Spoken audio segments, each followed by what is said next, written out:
बिस्मिल्लाहिर्रहमानिर्रहीम। Last time students हमने बात की थी गाइडलाइन 5 की। उसमें हमने देखा था कि जब हम कोई रिएक्शंस ऐड करते हैं या रिएक्शंस परफॉर्म करवाते हैं तो बाज़ कंपाउंड ऐसे होते हैं जो कि ऑर्थो पैरा डायरेक्टिंग होते हैं, लेकिन हमें मेटा पोजीशन पे जो है वो हमारा नेक्स्ट आने वाला सब्स्टिट्यूएंट चाहिए होता है, तो हम जो है वो उसकी फंक्शनल ग्रुप इंटर कन्वर्जेंस करते हैं। आज हम गाइडलाइन 6 की बात करेंगे। तो गाइडलाइन 6 में दो चीज़ें बताई गई हैं कि सबसे पहले जो है वो हम देखते हैं कि अगर हमारे पास सब्स्टिट्यूएंट ऐड करना डिफ़िकल्ट हो जाता है तो हम क्या करते हैं, हम अपना फिर स्टार्टिंग मटेरियल जो है वो उसी हिसाब से चूज़ करते हैं। ज़रूरी नहीं है कि हर रिएक्शन में जो है वो इंटर कन्वर्जेंस जो हैं वो हो सकें, ठीक है। बाज़ दफ़ा कंडीशंस जो हैं, प्रिवेलिंग कंडीशंस जो हैं वो प्रेफरेबल नहीं होती कि हम फंक्शनल ग्रुप को किसी दूसरे फंक्शनल ग्रुप में क्या कर सकें, इंटर कन्वर्ट कर सकें। तो हम फिर क्या करते हैं, हम जो है वो अपना स्टार्टिंग मटेरियल जो है वो उसी हिसाब से ले लेते हैं कि ताकि हमें जो है वो ज़्यादा फंक्शनल ग्रुप इंटर कन्वर्जेंस ना करनी पड़े, या फिर अगर हमारे पास दो सब्स्टिट्यूएंट ऑलरेडी अटैच हैं बेंजीन रिंग के ऊपर, ठीक है, तो हमने उनमें से किसी एक पे जो है या किसी एक के हिसाब से जो है वो हमने नेक्स्ट आने वाला सब्स्टिट्यूएंट ऐड करना होता है। तो अब हमें जो है वो फंक्शनल ग्रुप इंटर कन्वर्जेंस करने की ज़रूरत है।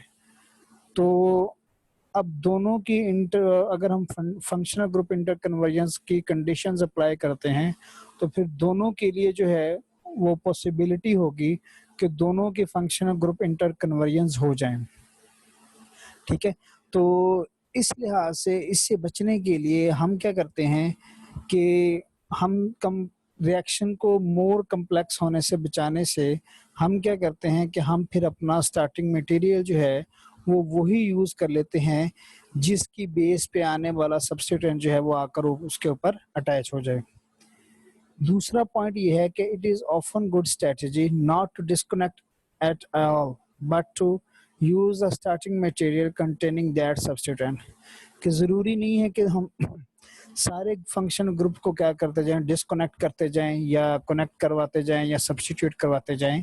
तो हम क्या करते हैं, स्टार्टिंग मटेरियल ही ऐसा ले लेते हैं कि उसके ऊपर ऑलरेडी वो सब्स्टिट्यूएंट ग्रुप क्या हो, अटैच हो। अगर सब्स्टिट्यूएंट ग्रुप उसके ऊपर अटैच होगा तो हमारे लिए उसकी जो डिस्कनेक्शन है वो क्या हो जाएगी, ईजी हो जाएगी और फेवरेबल हो जाएगी। Guideline 7, this is an extension of guideline 6। इसका मतलब ये है कि ये गाइडलाइन 6 को क्या करता है, एक्सप्लेन करती है। इसमें जो है वो हम एग्जाम्पल जो है वो डिस्कस करेंगे कि किस तरह जो है वो हम अपना स्टार्टिंग मटेरियल जो है वो चूज कर सकते हैं, ठीक है। तो सबसे पहले हम देखते हैं कि अगर हमारा टारगेट मॉलिक्यूल जो है वो हमने बनाना है तो सबसे पहले हम देखते हैं कि स्टार्टिंग मटेरियल हमारे पास क्या होना चाहिए। अगर उसके पास कोई ऐसे ऑलरेडी सब्स्टिट्यूएंट अटैच हैं जिनकी functional group inter convergence easily हो जाए तो हम क्या करते हैं, उसको यूज़ कर लेते हैं। अगर ऐसा ना हो तो हम क्या करते हैं, फिर स्टार्टिंग मटेरियल ही वही ले लेते हैं जिसके ऊपर ऑलरेडी वो सब्स्टिट्यूएंट ग्रुप अटैच होते हैं। Look for a combination of substituent present in the targeted molecule and in a directly available starting material, particularly if it would be a difficult combination to set up. ये इसके example जो है वो उसमें बताए गए हैं। सबसे पहली एग्जांपल है टारगेट मॉलिक्यूल की कि सैलिसिलिक एसिड, ठीक है, या एल्डिहाइड की हम अगर बात करें तो वो कहता है कि अगर हम बात करते हैं OH ग्रुप की, OH ग्रुप की, ठीक है, तो OH ग्रुप जो होता है वो ऑर्थो पैरा डायरेक्टिंग होता है, ठीक है। या फिर अगर हमारे पास एल्डिहाइड ग्रुप है, यानी कि ये देखें हमारे पास कार्बोनाइल ग्रुप मौजूद है।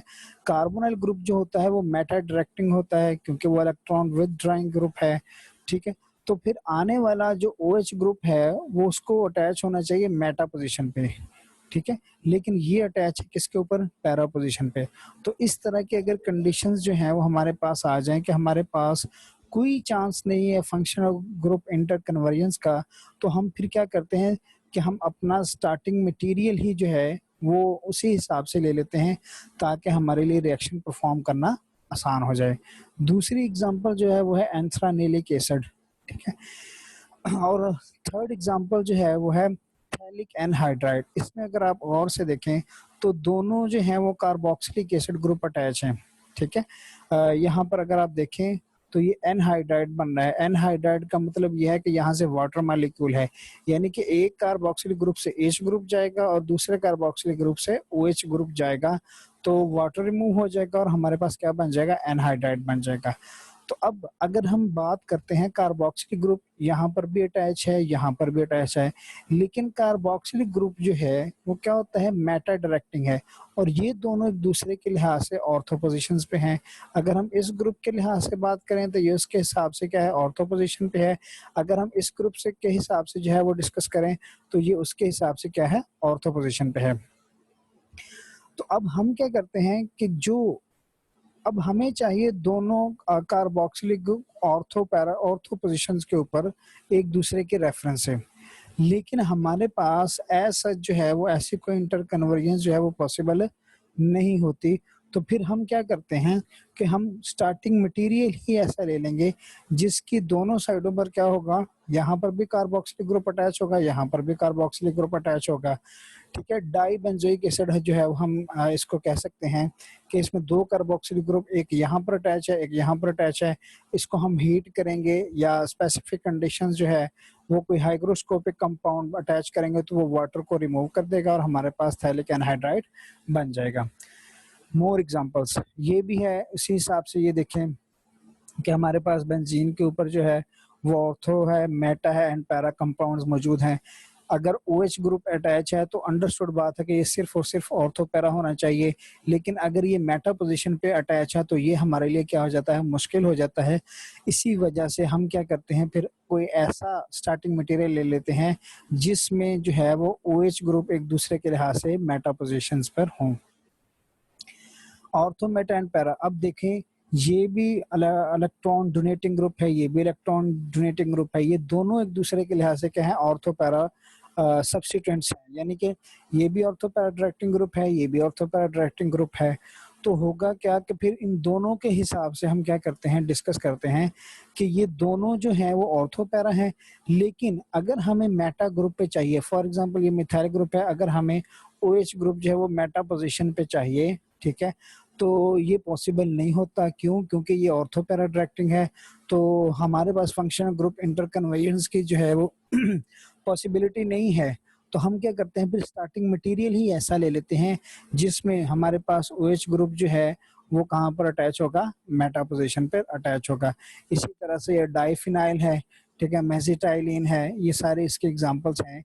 अभी तक हमने जो है इस गाइडलाइन में जो डिस्कस किया है उसमें सिर्फ और सिर्फ एक चीज डिस्कस की है कि अगर हमारे पास कोई ऐसे ग्रुप जो हैं जो एक दूसरे के लिहाज से सुइटेबल सब्स्टिट्यूएंट्स नहीं है, सुइटेबल प्लेस के ऊपर सब्स्टिट्यूएंट नहीं है, मसलन अगर दो ऑर्थो पैरा हैं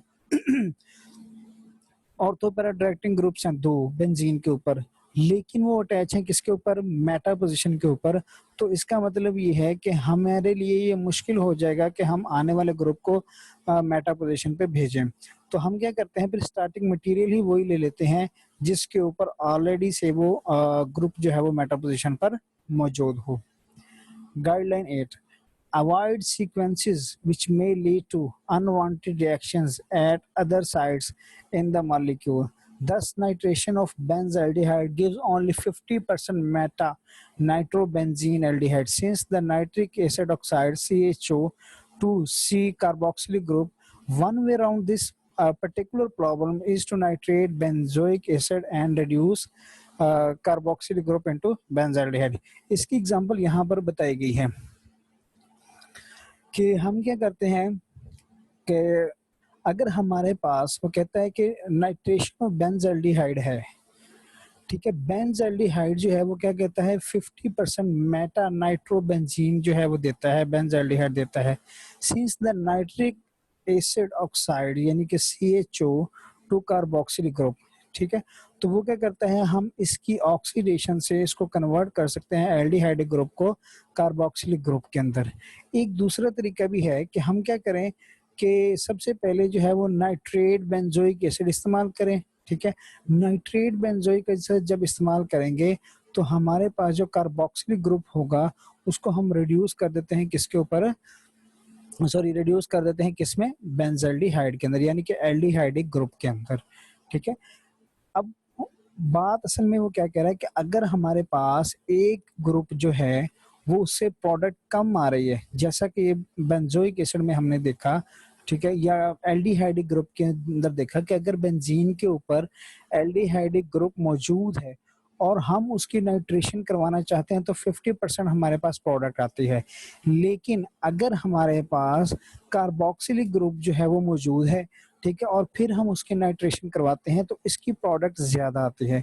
तो इसका मतलब ये है कि फिर हम एल्डिहाइडिक ग्रुप को फंक्शनल ग्रुप इंटर कन्वर्जेंस के ज़रिए कार्बोक्सिलिक ग्रुप में चेंज कर लेंगे, या फिर हम स्टार्टिंग मटेरियल ही जो है वो क्या लेंगे, बेंजोइक एसिड ले लेंगे। जब बेंजोइक एसिड ले लेंगे स्टार्टिंग मटेरियल, फिर नाइट्रेशन करवाएंगे, हमारे पास प्रोडक्ट ज़्यादा आ जाएगी, फिर हम इसको आसानी से रिड्यूस कर सकते हैं किसके अंदर, एल्डिहाइडिक ग्रुप के अंदर। A more interesting example is compound 15 needed to make amines such as 16 for trial as a anti-malarial drugs. The ethoxy group is best left to appear in the starting material guideline 6, so we have to strategies differing only the order of events. अब यहाँ पर देखो तो वो कहता है कि हमारे पास ये एक ग्रुप है, ठीक है। अब हमने क्या करना है, इसकी एमिनेशन करवानी है, इसके ऊपर अमाइन ग्रुप जो है वो लेकर आना है, ठीक है। तो हम क्या करते हैं कि इथॉक्सी ग्रुप जो है वो क्या कहता है कि बेस्ट लिविंग ग्रुप है। क्यों बेस्ट लिविंग ग्रुप है, क्योंकि हम इसको जब वाटर देते हैं तो ये कन्वर्ट हो जाता है किसके अंदर, वीक न्यूक्लियोफाइल के अंदर, ऑक्सीजन के ऊपर आकर हाइड्रोजन अटैच हो जाएगा और ये एथेनॉल में कन्वर्ट हो जाएगा, ऑक्सीजन के ऊपर पॉजिटिव चार्ज आएगा तो ये आसानी से वहां से क्या हो जाएगा, लीव हो जाएगा, ठीक है। अब होगा क्या कि हम क्या करते हैं कि क्लोरीन की जगह पर उसकी क्या करवा देते हैं, एमिनेशन, यानी कि अमाइन ग्रुप जो है वो क्या करवाते हैं, इंट्रोड्यूस करवाते हैं।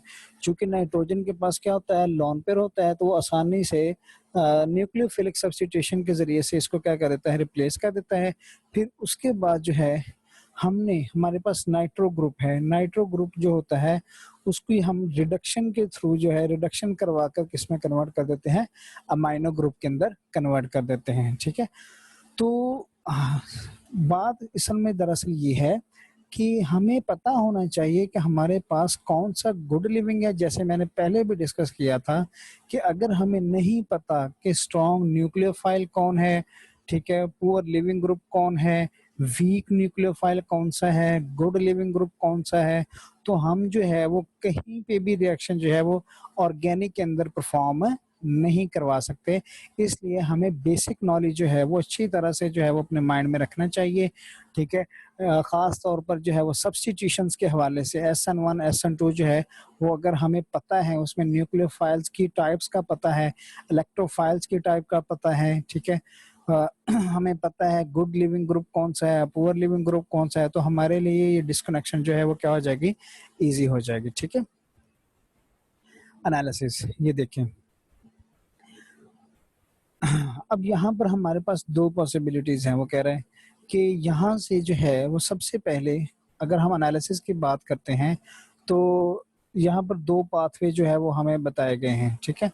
सबसे पहले ये है कि यहाँ पर जो पहला पाथवे है उसमें हम क्या करवाते हैं, नाइट्रेशन ग्रुप करवाते हैं, डीनाइट्रेशन करवाते हैं, नाइट्रो ग्रुप रिमूव हो जाएगा। जब नाइट्रो ग्रुप रिमूव हो गया तो फिर हम क्या करेंगे, असाइलेशन, सॉरी, जो अल्काइल हैलाइड हमने ऐड किया है यहाँ पर उसको क्या करवाएंगे, रिमूव करवा देंगे।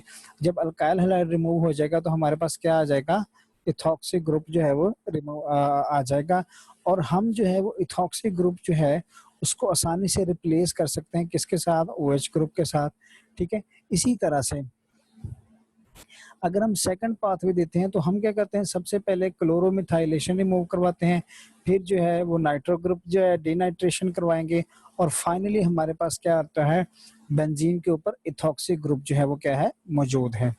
ठीक है, तो अगर हमें नहीं पता कि हम कौन सी चीज को डिस्कनेक्ट करते हैं, आपकी मर्जी है। अगर आपको मैकेनिज्म आता है, अगर आपको डिस्कनेक्ट करना आता है, तो आपकी मर्जी है कि आप जिस मर्जी हिसाब से जो है वो उसको डिस्कनेक्ट कर सकते हैं।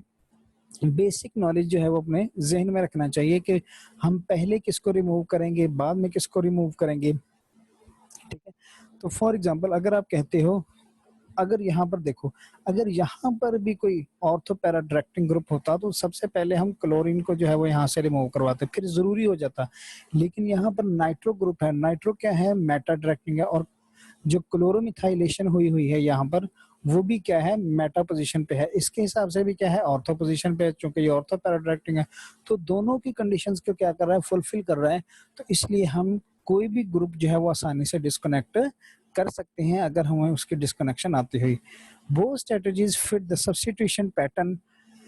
Ethoxy is more electron donating group than CH2Cl, and strategy A also meets guideline 2, but CH2Cl is oxidized easily, so nitrating conditions may destroy it. Strategy B gives the good yield.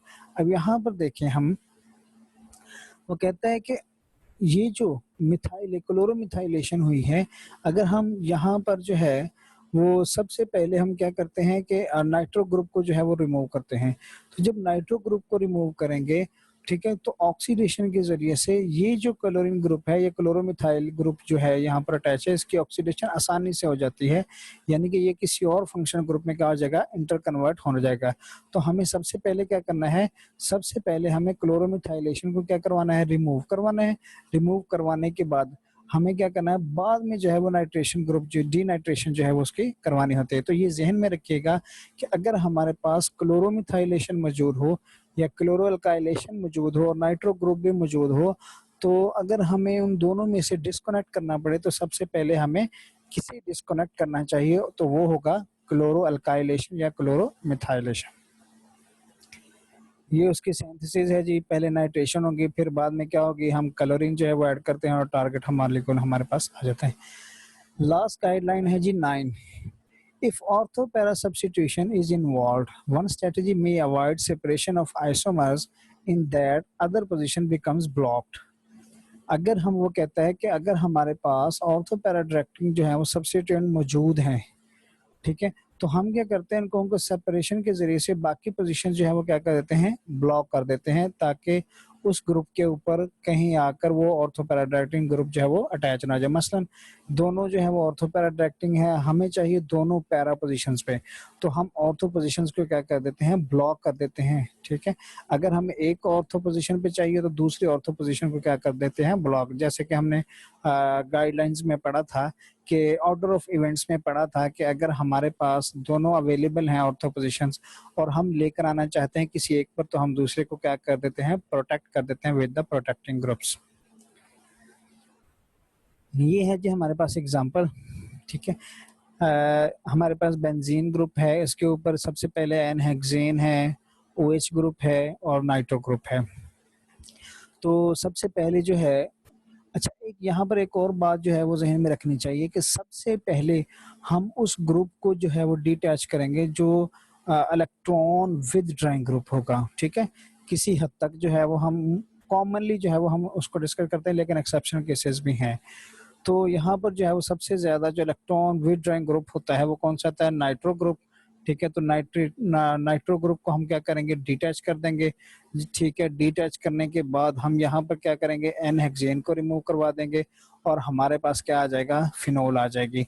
अगर हम इसको synthesis करवाना चाहते हैं तो phenol के ऊपर जो है वो हम एन हेक्सेन की सब्स्टिट्यूशन पहले करवाएंगे, फिर आने वाला ग्रुप जो होगा वो क्या होगा, एक दूसरे के हिसाब से ऑर्थो पैरा पोजीशंस के ऊपर मौजूद होगा। ये देखिए, ये जो नाइट्रो ग्रुप है ये इसके हिसाब से ऑर्थो पोजीशन पे है, ये जो नाइट्रो ग्रुप है ये इसके हिसाब से जो है वो क्या है, पैरा पोजीशंस पे है। अगर हम इसको बचाना चाहते हैं तो इन पोजीशंस को हम क्या कर देंगे, ब्लॉक कर देंगे, ताकि हमारी प्रोडक्ट जो है वो इसके हिसाब से ना बन सके। दूसरा एनालिसिस की बात करते हैं तो दूसरे एनालिसिस में वो कहता है कि सबसे पहले हम एन हेक्सेन को जो है वो आसानी से रिमूव करते हैं, बाद में उसके क्या करते हैं, डिनाइट्रेशन कर देते हैं। सिंथेसिस में हम देखते हैं, देखिए आपकी मर्जी है कि आप जिस चाहे जैसे चाहे जो है वो आप डिस्कनेक्ट करवा सकते हैं। मसलन इस ग्रुप में आप पहले फिनो नाइट्रेशन भी करवा सकते हैं, ठीक है, या फिर आप एन हेक्सेन की सब्स्टिट्यूशन भी करवा सकते हैं, उसके बाद जो है वो आप नाइट्रेशन करवा सकते हैं। ये देखिए सबसे पहले वो नाइट्रेशन करवा रहा है, फिर उसके बाद जो है वो एन हेक्सेन जो है वो हेक्सानॉल जो है, ठीक है, सेकेंडरी अल्कोहल जो है वो वहां पर क्या करवा रहा है, अटैच करवा रहा है, हमारे पास टारगेट मॉलिक्यूल बन रहा है। There are two reaction which can give usually large amounts of ortho products. Fries rearrangement जो आप हमने लास्ट सेमेस्टर में पढ़ी थी, Fries rearrangement and Reimer Tiemann reactions, these can be used to set up ortho substitution with the other substituent present, but one OH group is needed in the molecule। हमें one group जो है यहाँ पर उसकी ज़रूरत है, जिसकी वजह से वो क्या करेगा, ऑर्थो पैरा पोजिशन पे जाएगा, ठीक है। तो ये उसकी जो है वो डिस्क्रिप्शन है, ये देखें। अगर हमारे पास अल्काइल भी मौजूद है, OH भी ग्रुप मौजूद है, फिर हम क्या करवाते हैं कि उसकी जो है वो असाइलेशन भी करवा सकते हैं अपनी मर्जी से, ठीक है, ठीक है। और यहाँ पर ये देखें, अगर हम असाइलेशन करवाएंगे, ठीक है, तो यहाँ पर पॉसिबिलिटी है कि वो यहाँ पर भी अटैच हो सकता है, लेकिन अगर हम AlCl3 जो है वो अपना कैटलिस्ट डालेंगे तो वो यहाँ पर आकर क्या हो जाएगी, एक अदर ऑर्थो पोजीशन पे क्या हो जाएगी, उसकी असाइलेशन हो जाएगी as with the reference to OH group, ठीक है। तो इसका मतलब ये है कि हमें पता होना चाहिए कि ऑर्थो पैराडायरेक्टिंग ग्रुप कौन सा है। अगर हमें ये नहीं पता कि ऑर्थो पैराडायरेक्टिंग ग्रुप कौन सा है, कहाँ-कहाँ पर सब्स्टिट्यूशन हो सकती है, तो हमारे लिए डिस्कनेक्शन जो है वो मुश्किल हो जाएगी। लेकिन अगर हमें पता है तो हम जो है वो उसको आसानी से जो है वो उसको रिप्लेस कर सकते हैं, उसको जो है वो परफॉर्म कर सकते हैं, ठीक है। यहाँ पर देखिए OH ग्रुप है, CHCl3 है, ठीक है, और OH ग्रुप जो है वो यहाँ से रिमूव हो जाएगा, या फिर आपकी मर्जी है कि आप जिस तरह से जो चाहे वो है वो बनाना, और जिस तरह से चाहे आप बनाना चाहते हो उस तरह से आप उसको बना सकते हो, ठीक है। ये हमारे पास है जी टेबल इसमें दिया गया है, ठीक है। तो यहाँ पर जो है वो इलेक्ट्रोफिलिक सब्स्टिट्यूशन रिएक्शंस की बात की गई है कि यहाँ पर जितने भी ऑर्थो पैराडायरेक्टिंग ग्रुप हैं वो बताए गए हैं, ठीक है, और जितने मैटर डायरेक्टिंग ग्रुप हैं वो बताए गए हैं। तो हमारे पास जो टर्शियरी अमाइन होता है या प्राइमरी अमाइन होता है वो ऑर्थो पैराडायरेक्टिंग ग्रुप होता है, ठीक है। इसी तरह से OH ग्रुप या methoxy group, alkenyl, aryl, alkyl, ठीक है। CO2 के ऊपर नेगेटिव चार्ज हो तो तब वो जाके क्या होगा, ऑर्थो पैराडायरेक्टिंग होगा, याद रखिएगा। हैलाइड जितने भी हैलाइड्स हैं वो क्या, अब यहाँ पर ना एक थोड़ा सा प्रॉब्लम आ रहा है। हैलाइड्स जो होते हैं ना वो ऑर्थो पैरा भी होते हैं, इलेक्ट्रॉन डोनेटिंग भी होते हैं, और मेटा पोजीशंस पे भी जो है वो उसको अटैच करते हैं, यानी कि ऑर्थो पैरा का भी रोल अदा करते हैं और मेटा का भी। हमने लास्ट टाइम भी ये बात की थी कि अगर हम रेजोनेंस इफेक्ट के हवाले से देखें तो ये जो है वो इलेक्ट्रॉन डोनेट करते हैं, तो ये ऑर्थो पैरा डायरेक्टिंग ग्रुप होंगे, और अगर हम इंडक्टिव इफेक्ट के थ्रू देखें तो ये क्या होंगे, मेटा डायरेक्टिंग होंगे। ओवरऑल जो है वो रेजोनेंस इफेक्ट यहाँ पर क्या करता है, डोमिनेट करता है। फिर उसके बाद है जी कार्बोक्सिलिक ग्रुप, ये भी जो है वो अंडरस्टूड बात है कि मेटा डायरेक्टिंग है, क्योंकि कार्बोनाइल ग्रुप, इसमें भी कार्बोनाइल ग्रुप, इसमें भी कार्बोनाइल ग्रुप, ये इलेक्ट्रॉन विथड्रॉइंग है, तो ये क्या होंगे, सारे मेटा डायरेक्टिंग। नाइट्रो ग्रुप या सल्फेट ग्रुप, ये सारे क्या है, मेटा डायरेक्टिंग है। तो इस लेक्चर में हमने जो है वो बेसिक चीजें ये देखी हैं कि कौन सा ग्रुप जो है वो ऑर्थो पैराडायरेक्टिंग है, और अगर ऑर्थो पैराडायरेक्टिंग ग्रुप मौजूद है तो हम किस तरह से आने वाले सब्स्टिट्यूएंट को अपनी मर्जी से जो है वो उसके ऊपर अटैच करवा सकते हैं।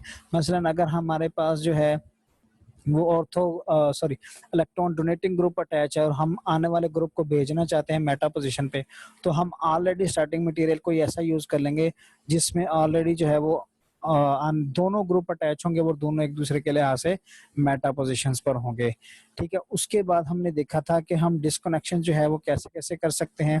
डिस्कनेक्शन में हमें पता हो, बेसिकली ये पता होना चाहिए कि ऑर्थो पैराडायरेक्टिंग ग्रुप कौन सा है, मेटा डायरेक्टिंग ग्रुप कौन सा है। अगर हम ये दोनों कंडीशन जानते हैं तो हमारे लिए डिस्कनेक्ट करना क्या हो जाता है, ईजी हो जाता है, ठीक है। आई होप कि आपको ये लेक्चर समझ आया होगा। इंशाल्लाह नेक्स्ट लेक्चर में जो है वो हम नया चैप्टर स्टार्ट करेंगे। अल्लाह हाफिज।